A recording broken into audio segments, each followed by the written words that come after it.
오래전 1000여 년의 긴 세월을 견디며 화려한 문화를 꽃피웠던 기독교 제국이 있었다.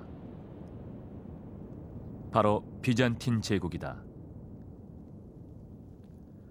아시아와 유럽이 맞닿은 지점에 위치한 지금의 터키 이스탄불에 그 수도가 있었는데 사람들은 그곳을 콘스탄티노플이라 불렀다. 도시를 두르고 있는 성벽 너머에서 수많은 적들이 제국의 자리를 넘보며 수도를 정복하고자 했다. 결국 15세기에 이르러 난공불락의 요새로 여겨지던 위대한 수도가 가혹한 운명 앞에 그 무릎을 꿇고 만다.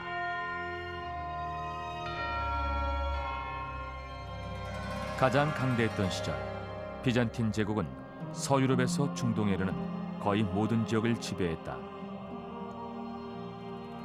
하지만 주변 제국들이 세력을 넓히면서 그 영토도 계속해서 줄어들어갔다.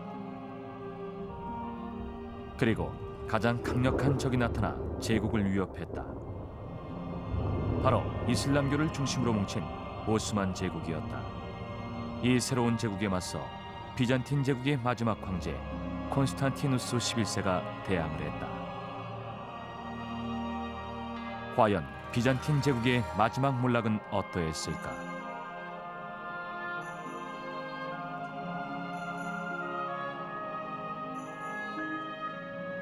위대했던 비잔틴 제국도 지금은 지도에서 사라지고 없다. 한때 1000년의 세월 동안 문화의 꽃을 피우며 세상의 재물을 끌어모았던 기독교 제국. 과연 우리에게 어떤 유산들을 남겼을까? 비잔틴 제국의 마지막 시절, 새로운 인본주의 예술 양식이 꽃을 피우고 있었다. 그렇다면 화려한 비잔틴 문화를 불타오르게 했던 위대한 예술로는 어떻게 됐을까?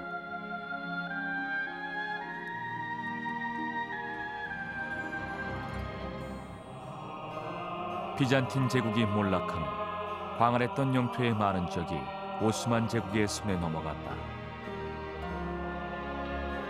오늘로 비잔틴 제국을 돌아보는 여행은 그 막을 내릴 것이다.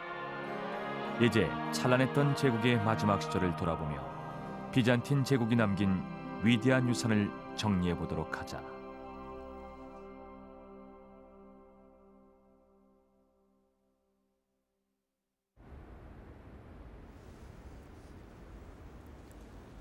그리스의 수도 아테네는 에게해와 맞닿아 있다. 그리스는 비잔틴 제국의 문화와 전통을 계승한 나라들 중 하나다. 7세기부터 비잔틴 제국의 공식 언어도 그리스어였다. 그리스의 많은 사람들도 자신들이 비잔틴 제국의 후예라고 생각한다.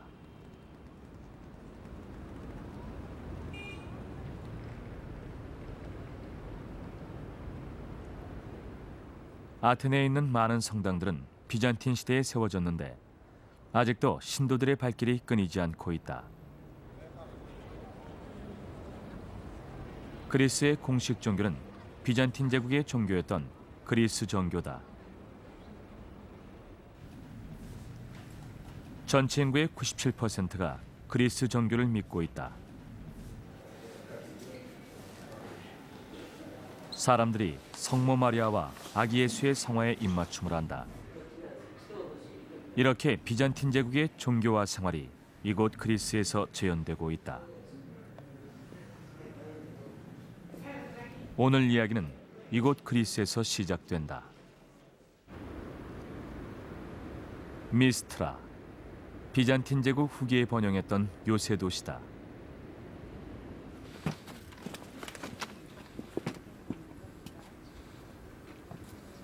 요새의 중앙에 한 성당의 유적이 남아있다.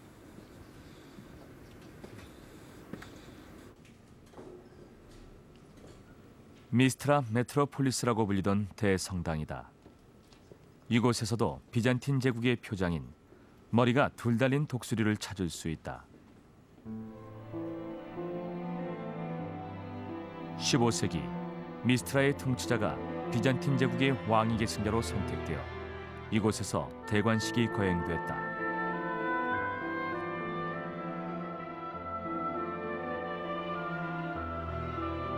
바로 콘스탄티누스 11세로 43살의 나이에 비잔틴 제국의 황제 자리에 오르지만 그의 제국은 이미 벼랑 끝에 서 있었다.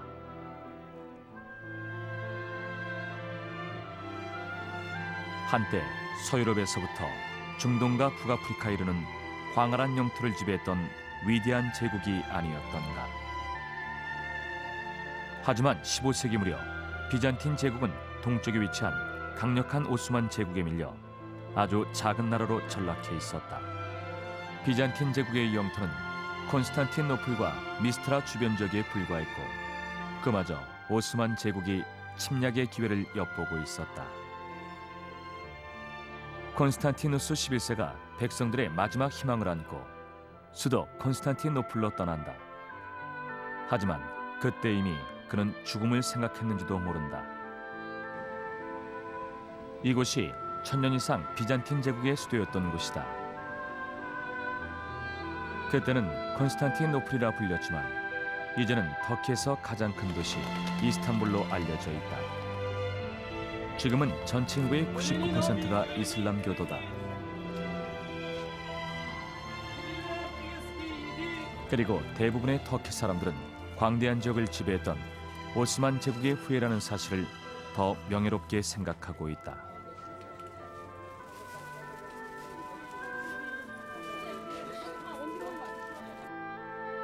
비잔틴 제국의 몰락은 사실 세르비아 왕국과 긴밀한 관계가 있다. 비잔틴 제국에 속했던 세르비아는 독립을 한 후 14세기부터 세력을 확장하기 시작한다. 비잔틴 제국이 같은 그리스 정교를 믿는 왕국의 위협을 받게 된 것이다.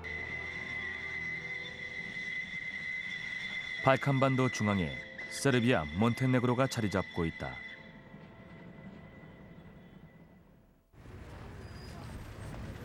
수도 베오그라드는 지난 시절 코소보 사태의 상흔을 아직도 그대로 간직하고 있다.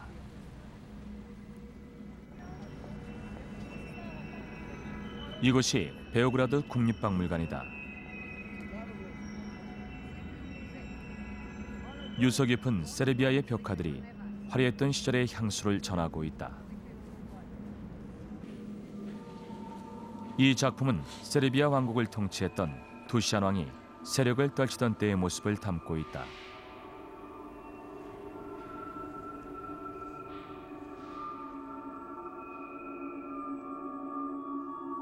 (14세기) 두시안 왕은 스스로를 황제라고 칭하고 세력을 잃어가던 비잔틴 제국에 맞서기 시작한다. 두시안 왕은 자신이 임명한 세르비아 교회의 대주교에게 황제 대관식을 거행하도록 했다. 그리고 똑같은 방식으로 자신의 왕국을 비잔틴 제국으로 간주했다. 그리스 정교의 힘을 빌려 정통성을 부각시키려 했던 것이다. 하지만 그의 권력에 대한 욕심은 거기서 그치지 않는다. 당시 콘스탄티노플에서는 내분이 끊이지 않았고 황제의 자리 또한 안전하지 않았다. 황제의 군대와 권위마저 힘을 잃어가고 있었던 것이다. 비잔틴 제국은 제국 안팎의 적과 싸우며 무너져가고 있었다. 이 어려운 시기에 제국을 이끌었던 황제가 요한 6세다. 그는 결국 강력한 동맹국이 필요했는데 아주 뜻밖의 결정을 내린다.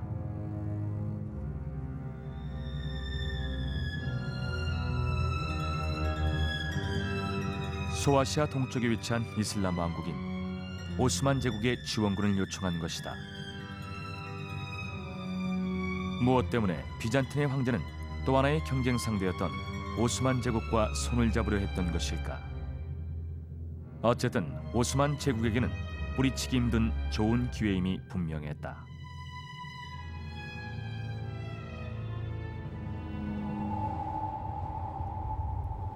이곳이 발칸반도의 코소보 평원이다.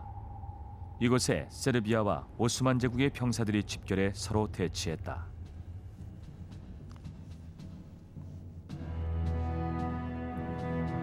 (1389년 6월 28일) 전투가 시작되고 발칸반도를 정복하려는 오스만 제국에 맞서 그리스 정교를 믿는 나라의 지원군들이 세르비아 군대와 함께 무기를 들었다.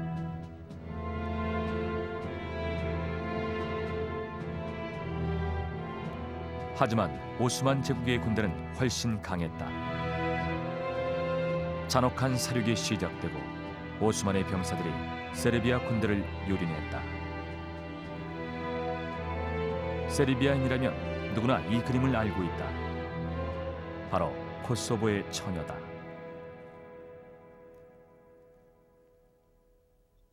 코소보 전투에서 부상당한 병사들에게 물과 안식을 주는 젊은 여인의 모습을 담고 있다.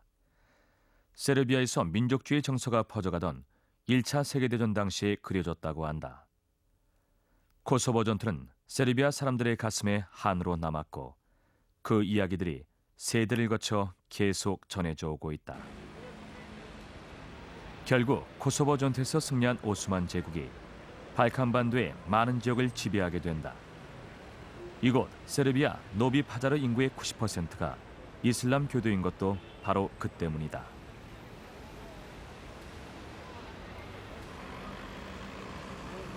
오스만 제국의 통치를 받으면서 이슬람 문화가 자연스럽게 발칸반도에 스며들었다. 남부 지역을 중심으로 이슬람을 믿는 알바니아인들이 많이 정착했다. 이렇게 서로 다른 민족과 종교가 공존하기 시작한 것이다.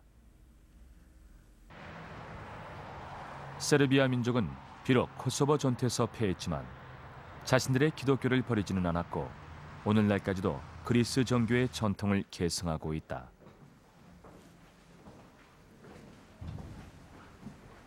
수도 베오그라드 외곽에 살고 있는 한 세르비아인의 집을 방문해 봤다. Dobro večer, dobro večer. Izvolite, izvolite vi, izvolite.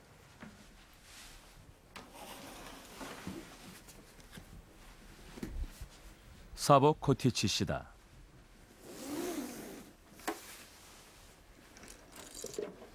코티치 씨가 세르비아의 전통 악기를 꺼내 우리에게 소개했다.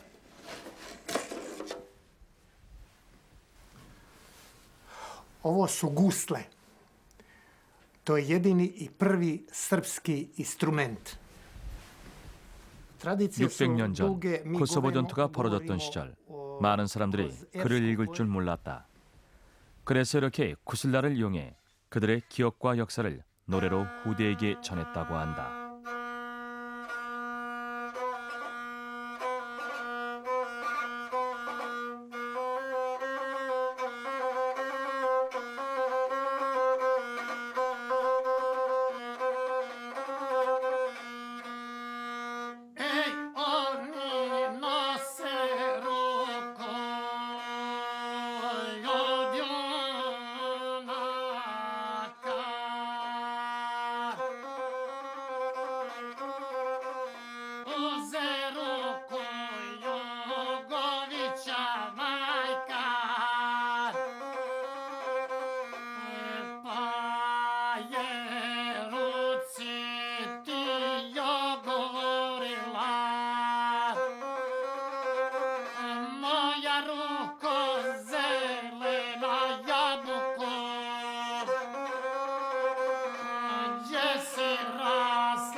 비잔틴 제국의 황제는 세르비아의 위협에 맞서 오스만 제국의 도움을 받았다. 하지만 이것이 비잔틴 제국을 더 위험한 벼랑 끝으로 몰고 갔다. 오스만 군대는 전략적 요충지인 갈리폴리와 아드리아노폴리를 점령한 후 콘스탄티노플을 향해 진격했다. 오스만 제국의 통치자는 술탄으로 불렸는데 메흐메트 2세는 18살의 어린 나이에 제7대 술탄의 자리에 올랐다. 그는 강력한 군대를 앞세워 콘스탄티노플을 정복할 야심에 불타고 있었다.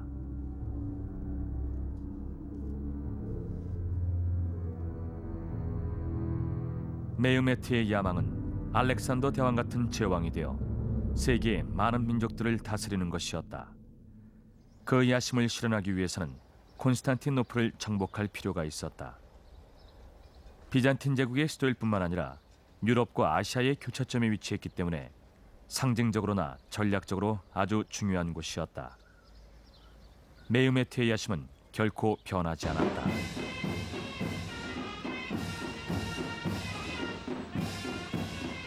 이스탄불에서 열린 축제에서 오스만시 군악대가 행진을 하고 있다.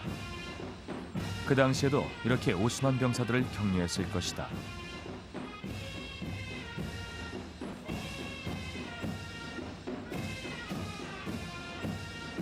결전의 날이 다가오고 있었다.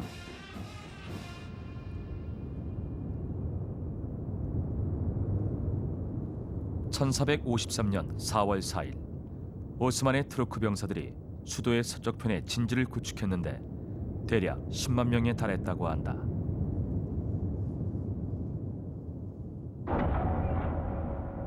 성벽을 사이에 두고 비잔틴의 병사들이 적과 대치했다. 콘스탄티누스 11세가 비잔틴 군대를 이끌었다. 비잔틴 제국의 황제 자리에 오른 지 4년째 되던 해였다.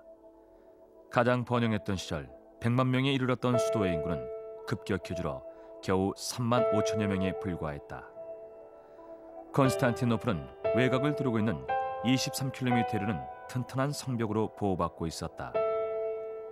하지만 삼면이 바다로 둘러싸여 있었기 때문에 오스만 제국은 항구 골드논의 함대를 투입해 공격을 감행할 계획이었다. 콘스탄티노플은 천연 요새나 다름없는 위치에 자리 잡고 있었고 골드논을 통과하는 모든 선박을 내려다볼 수 있었다. 메흐메트 2세는 육로로 수도를 함락하는 것은 거의 불가능하다고 판단했다.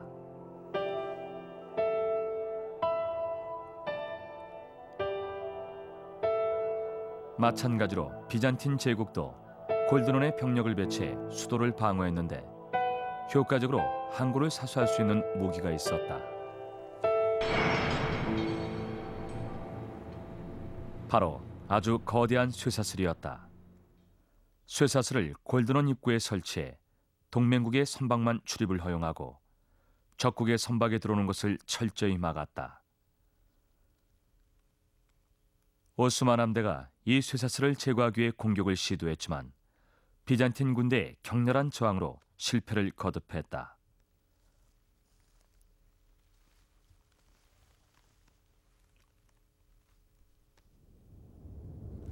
콘스탄티누스 11세는 직접 군대를 이끌고 수도 콘스탄티노플을 방어했다.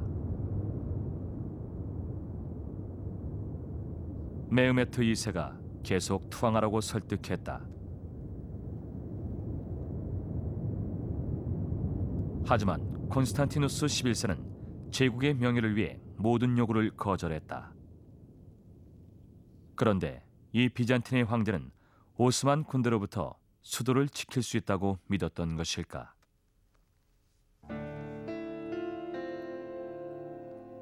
비잔틴의 유일한 희망은 골드논을 막고 있는 쇠사슬뿐이었다.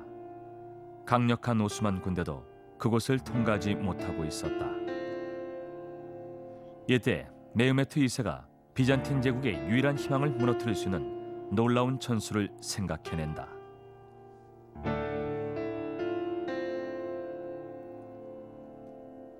오스만 함대에게 언덕을 올라가도록 명령한 것이다. 오스만 병사들이 골드논 너머 해안까지 언덕 위에 길을 놓았다. 장장 5km에 달하는 긴 거리였다. 결국 오스만 함대는 골드논 입구를 통과하지 않고도 골드논 뒤쪽 해안에 도착할 수 있었다. 메흐메트 2세가 육로를 통해 함대를 이동시킨 것은 아주 뛰어난 전술로 평가받고 있다.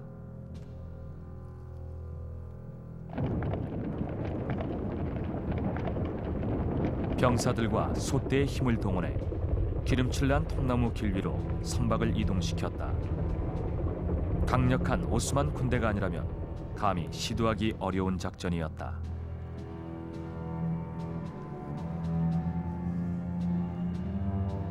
언덕을 넘어 옮겨진 오스만 함선들은 골드논의 중간쯤에 배치됐다. 비잔틴 제국은 서쪽 언덕에 배치됐던 주력군을 나누어 해안에서 적을 막아야 했다. 교두보를 잃은 셈이었다.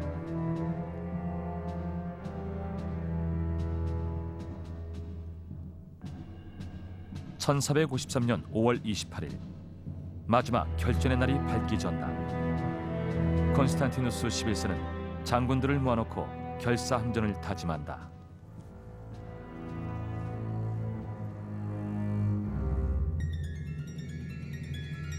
그리고 1453년 5월 29일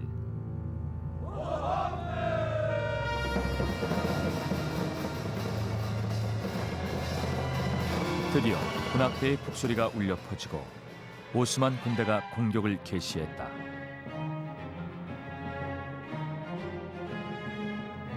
오스만 군대는 난공불락의 성벽을 무너뜨릴 수 있는 최신 병기를 보유하고 있었다. 바로 헝가리의 발명가인 우르반이 제작한 거대한 대포였다. 우르반은 원래 이 대포를 비잔틴 제국에 팔려고 했지만 거절당했다고 한다. 하지만 메흐메트 2세는 우르반이 비잔틴 제국에 요구했던 가격보다 3배나 많은 돈을 주고 대포를 구입했다.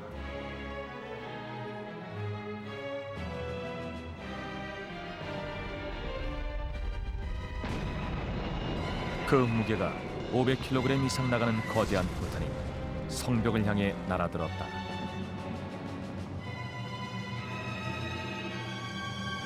성벽이 파괴되는 모습을 보면서 콘스탄티누스 11세는 더 이상 희망이 없다는 것을 깨닫게 된다. 하지만 그는 검을 들고 적진 속으로 뛰어들어 장렬하게 전사했다.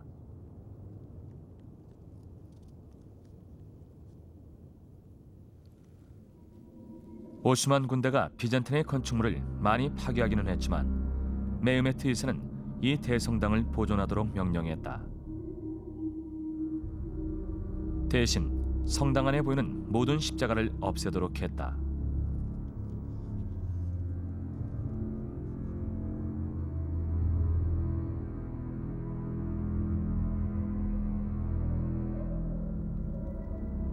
성당에 이슬람교에서 예배 때 사용하는 민바르까지 설치하도록 했다.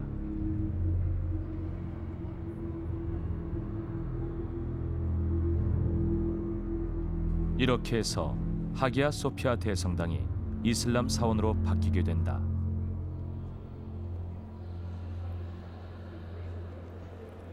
이제 하기야 소피아는 박물관이다. 근대에 접어들면서 터키는 정치와 종교를 엄격히 분리했고, 하기야 소피아는 성당도 모스크도 아닌 역사적인 문화유산으로 박물관의 자리를 지키고 있다. Ο Παντοκράτορας όπως τις περισσότερες εκκλησίες, αλλά ένας τεράστιος σταυρός σε έναν ουρανό από αστέρια. Δείτε λοιπόν τις λεπτομέρειες στο πρόσωπο. 많은 그리스 관광객들이 박물관을 찾았다. Το βλέμμα δε του Χριστού είναι το στην αρχική του μορφή το ψηφιδωτό ήταν όπως το βλέπετε. 국교가 그리스 정교인 그리스인들은 비잔틴 제국에 대해 강한 유대감을 가지고 있다. Στα αριστερά. 이들 중에는 아직도 이 도시를 콘스탄티노플이라고 부르는 사람들도 있다. Βάλουν τη μεταλλική πλάκα που βλέπετε. Όμως αν 하기야 소피아를 찾는 사람들은 비잔틴 제국의 화려했던 시절을 떠올리게 된다. 그리스와 터키, 그리스 정교와 이슬람, 두 세계는 아주 다른 특징을 가지고 있지만 이렇게 서로 공존하고 있다. 지중해 동쪽에 섬나라 키프로스가 자리 잡고 있다. 800여 년 동안 비잔틴 제국의 영토였고 이후 300년간 오스만 제국의 지배를 받았다. 이 섬나라에는 그리스 정교를 믿는 60만 명의 그리스인과 이슬람을 믿는 20만 명의 터키 사람들이 함께 살고 있다.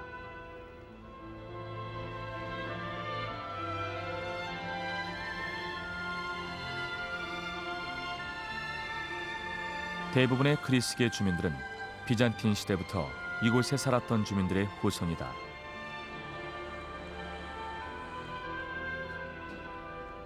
하지만 대부분의 터키계 주민들은 오스만 제국이 지배하던 시절 이곳에 정착한 이주민의 후손들이다.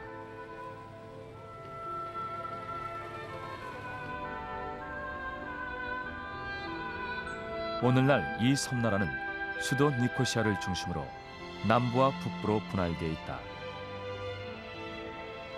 남쪽에는 그리스계 주민들이, 그리고 북쪽에는 터키계 주민들이 산다.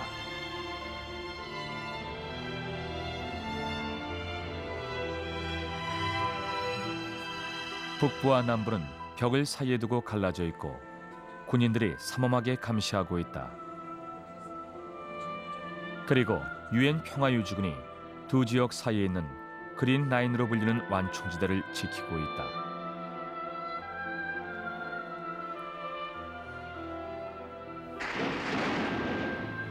(1974년) 그리스계와 터키계 주민들 사이에 긴장이 고조되고 결국 전쟁이라는 최악의 상황이 벌어진다.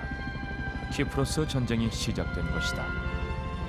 여기에 그리스와 터키가 개입해 병력을 투입하면서 전쟁은 장기전으로 돌변했다. 그리고 북부 지역이 독립을 선포하고 섬을 가르는 경계선을 세웠다.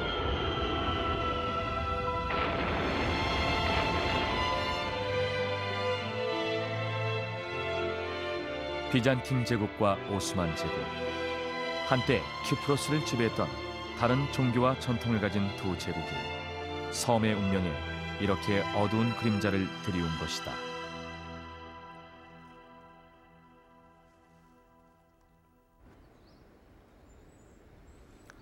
섬이 오스만 제국의 지배를 받게 되자 그리스 정교를 믿던 비잔틴 제국의 후예들은 트루도스 산맥 깊숙한 곳에 지어진 성당으로 숨어들었다. 아라카 성당도 그중 하나다.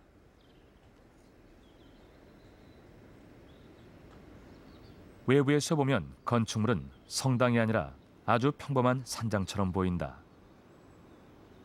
하지만 평범한 구조물 안으로 성당이 자리 잡고 있다.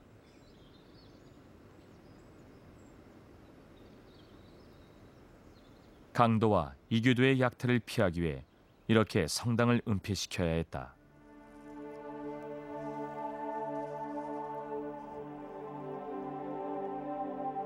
외관은 단순하고 평범하지만 내부의 모습은 예수와 성자들의 벽화들로 화려하면서 엄숙하다. 이곳의 벽화들은 12세기 비잔틴 시대의 모습을 그대로 간직하고 있다.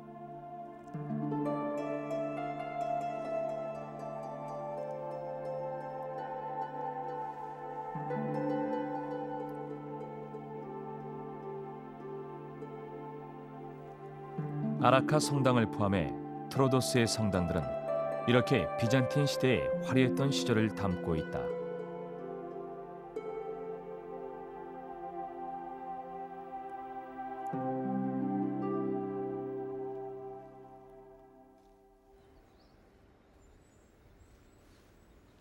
키프로스의 성지 트로도스. 이곳에 과거의 상처를 간직한 채 자리를 지키고 있는 수도원이 있다.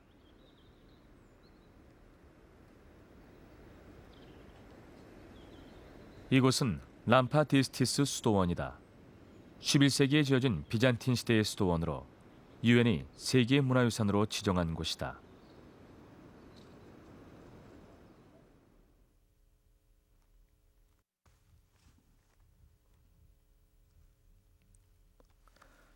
성자들의 모습이 수도원 벽을 채우고 있다. 하지만 자세히 들여다보면 성자들의 눈이 모두 지워져 있다는 것을 알게 된다.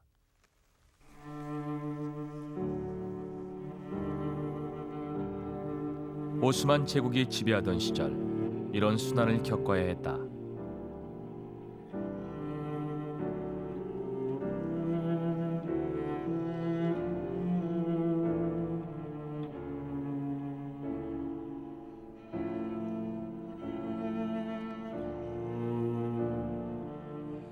수도 니코시아에 위치한 비잔틴 박물관이다. 이곳에는 키프로스에 남아있던 귀중한 성상들과 모자이크들이 보존되어 왔다. 서기 6세기 비잔틴 제국의 초기 시대에 제작된 역사적 가치가 높은 모자이크 작품도 있다. Αυτά που βλέπουμε εδώ και φιλοξενούνται στο Ίδρυμα Αρχιεπισκόπου Μακαρίου του Τρίτου είναι τα ψηφιδωτά από την Εκκλησία της Παναγίας της Κανακαριάς. Τα ψηφιδωτά της Παναγίας της Κανακαριάς ανήκουν στον 6ο αιώνα και έχουν γίνει με μικρές πολύτιμες πέτρες την εποχή του αυτοκράτορα Ιουστινιανού. Μια κατεχόμενη εκκλησία από την οποία απέσπασαν τα ψηφιδωτά αυτά, τα έκλεψαν δηλαδή και τα μετέφεραν στο εξωτερικό για να τα πωλήσουν. Η Κυπριακή Δημοκρατία, σε συνεργασία μαζί με την Εκκλησία της Κύπρου, έκαναν τότε μια μεγάλη δίκη στην Ινδιανάπολη της Αμερικής και το Ανώτατο Δικαστήριο της Ινδιανάπολης απεφάσισε την επιστροφή των ψηφιδωτών εις τους μόνους νόμιμους κληρονόμους τους, που είναι οι χριστιανοί, οι Έλληνες της Κύπρου. 2003년 봄, 키프로스를 남과 북으로 가르고 있던 분단 상황에 변화가 찾아온다. 섬의 북부 지역을 관할하고 있던 터키 군대가 국경을 개방한 것이다. 전쟁 후 30년 만에 처음 이루어진 조치로 여권을 소지한 관광객들에 한해 하루 동안의 여행을 허용했다. 사실 키프로스의 북부 지역이 오래전에 북키프로스 터키 공화국이라는 이름으로 독립국임을 선포했지만 여전히 터키만이 정식 나라로 인정하고 있고 국제사회는 북부 지역을 터키의 점령지로 간주하고 있다.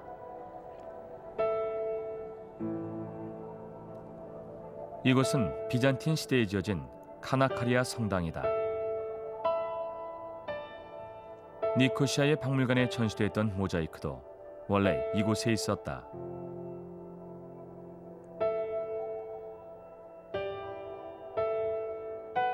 하지만 나라가 분단된 이후 성당은 이렇게 버려졌다.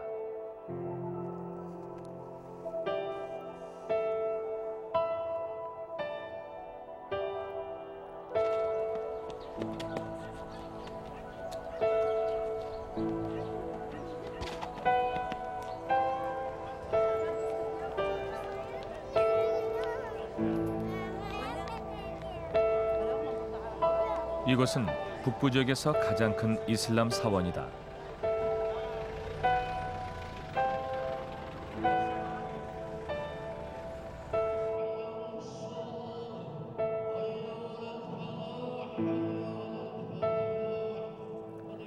원래는 성당이었지만 오스만 제국이 통치하던 시절 이슬람 사원으로 바뀌었다. 북부의 터키계 주민들의 평균 소득은 남부의 그리스계 주민들의 4분의 1 수준에 불과하다. 더구나 이런 북부와 남부의 경제 격차는 더욱 심화되고 있다. 북부 지역의 주요 산업은 농업이지만 터키 외는 정식 국가로 인정해주지 않기 때문에 다른 나라로 농산물을 수출할 수 없다. 이렇게 국제사회에서의 고립이 경제 발전에 큰 제약이 되어온 것이다.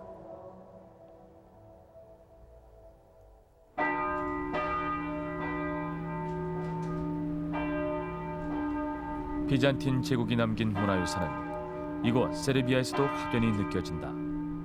한때 비잔틴 제국을 위협할 정도로 강대했던 왕국이었다. 코소보 전투에서 오스만 제국 군대에게 참패했던 세르비아는 그 후 많은 고난을 겪어야 했다. 하지만 굳건한 종교적 신념을 한 번도 버린 적은 없었다.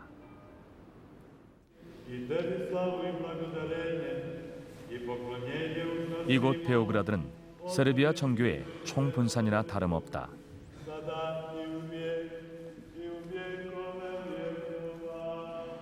세르비아인들은 구세주 예수에게 기도를 올린다.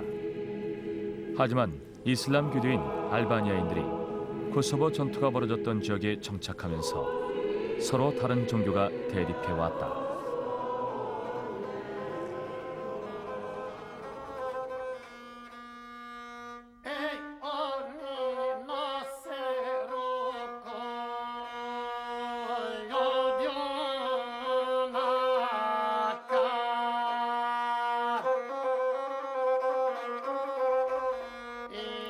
(20세기가) 되면서 노래로 전승되어 온 코소보 전투에 대한 기억들이 권력 획득을 위한 수단으로 이용되기 시작한다.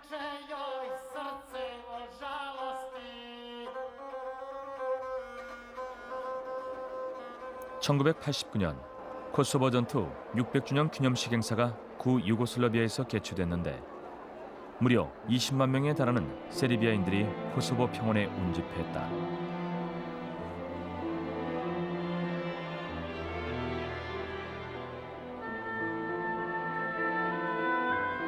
당시 밀로세비치 대통령이 세르비아인들의 민족주의를 자극하며 그들의 강력한 지지를 얻고자 했다.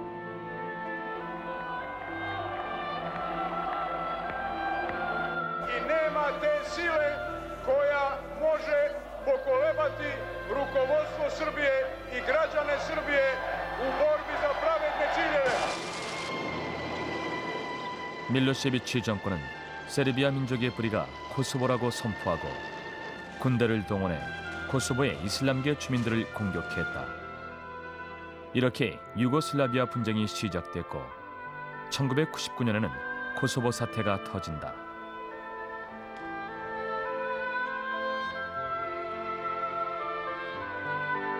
발칸반도가 또다시 서로 다른 종교를 앞세운 잔혹한 사륙의 전장으로 변한 것이다.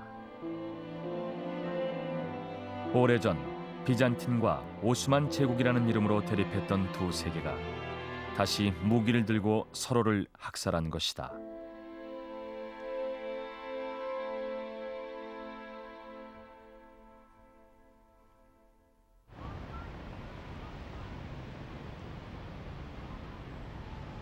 이제 위대했던 비잔틴 제국도 사라지고 화려했던 문화유산들만이 세월을 이겨내며 자리를 지키고 있다. 비잔틴 제국이 남긴 가장 위대한 건축물을 꼽으라면 하기야 소피아 대성당이 아닐까.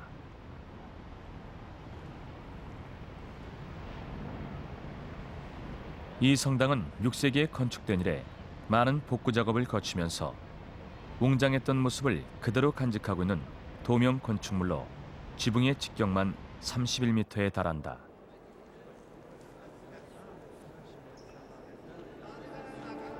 얼마 전부터 터키 정부는 돔 지붕에 대한 대대적인 복구 작업을 추진해 왔다.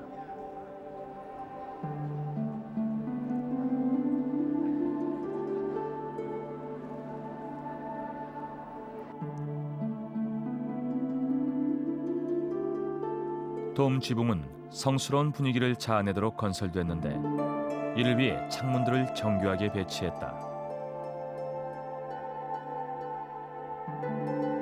빛이 잘 투사돼 들어오도록 창문을 배치해 환하게 빛나는 천국을 묘사하려 했던 것은 아닐까. 거대한 둥근 지붕과 그곳에 설치된 창문들을 중심으로 단단한 벽이 만들어지고 웅장한 건축물이 세워졌다. 사실 성당 내부로 쏟아지는 빛은 비잔틴 황제의 권위를 상징하는 것이기도 하다.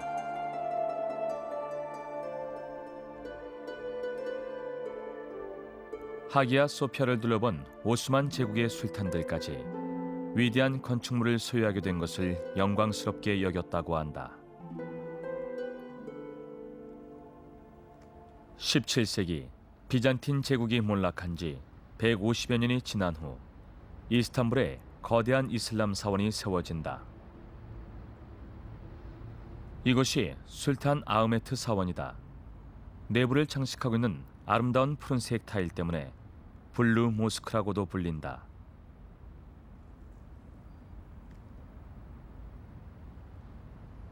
중앙으로 거대한 돔 지붕이 솟아있는데 하기야 소피아와 아주 많이 닮았다.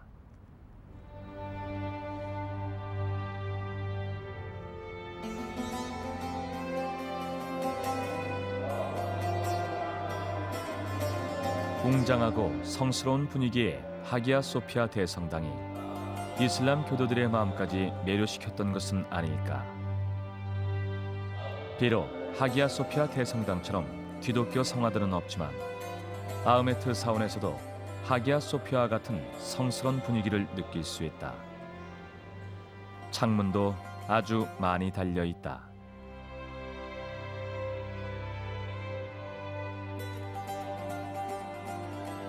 돔 지붕에 배치된 창문들을 보고 있으면 하기야 소피아를 보는 듯한 착각마저 든다.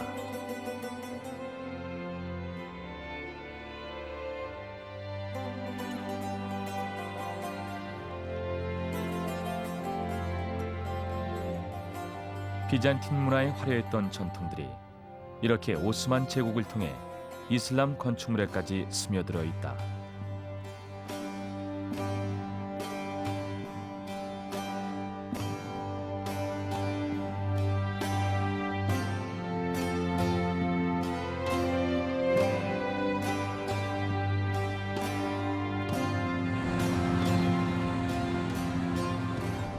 오스만 제국 시절 도명지붕의 이슬람 사원이 이스탄불 곳곳에 세워지면서 도명지붕은 이제 이슬람식 건축물의 대표적인 양식으로 자리 잡았다.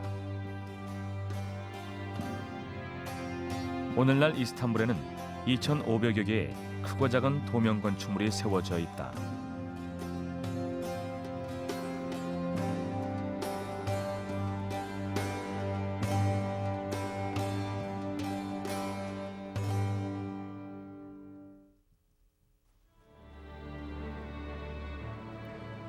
그리스에 속한 파트모스 섬은 에게해에 자리 잡고 있다.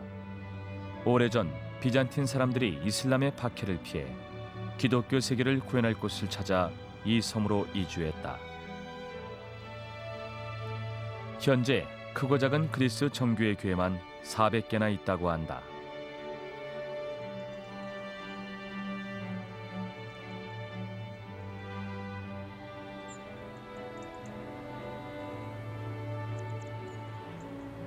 언덕에서 가장 높은 곳에 성 요한 수도원이 자리 잡고 있다. 비잔틴 제국 말기에는 400여 명의 수도사들이 이곳에서 생활했다.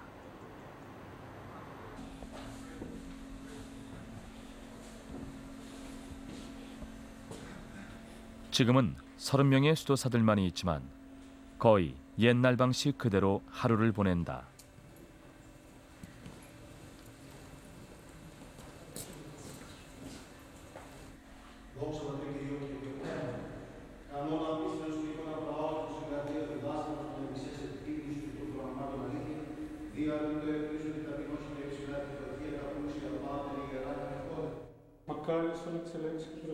이 수도원에도 비잔틴 시대의 향수를 느낄 수 있는 많은 문화유산들이 남아있다.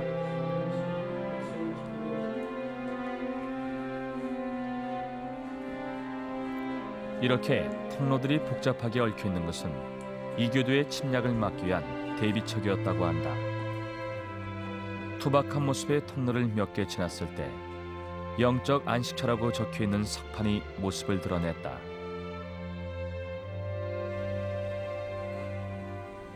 이 건물 안에만 3,000여 건의 고서가 보관되어 있는데 비잔틴 제국이 지배했던 여러 지역에서 가져온 것이다. 이슬람 제국의 탄압을 피해 이곳으로 옮겨졌는데 소장품 중에는 콘스탄티노플의 하기야 소피아 대성당에서 가져온 서적들도 있다. 이 유물은 세계에서 가장 귀중한 고서에 속한다. 성마가의 복음서 필사본이라고 한다. 5세기에 기록된 아주 오래된 성경 필사본이다.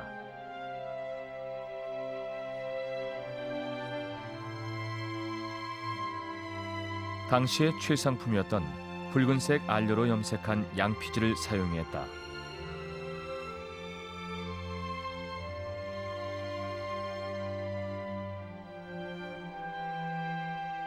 글씨는 은가루로 쓰였다.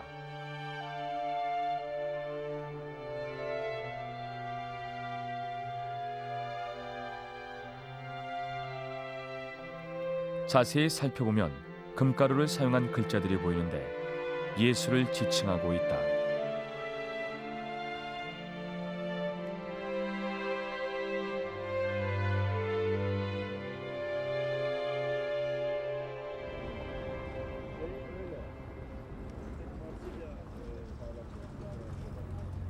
이렇게 비잔틴 제국의 역사를 담은 고서와 유물들이 세대를 거쳐 오늘날까지 전해져 오고 있다.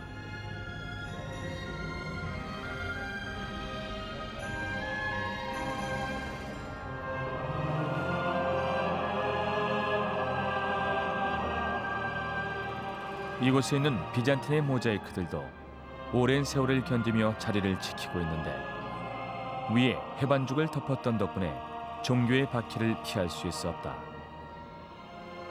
하기야 소피아 대성당의 벽면에서 해반죽을 떼어내면 더 많은 모자이크가 모습을 드러낼 것이다.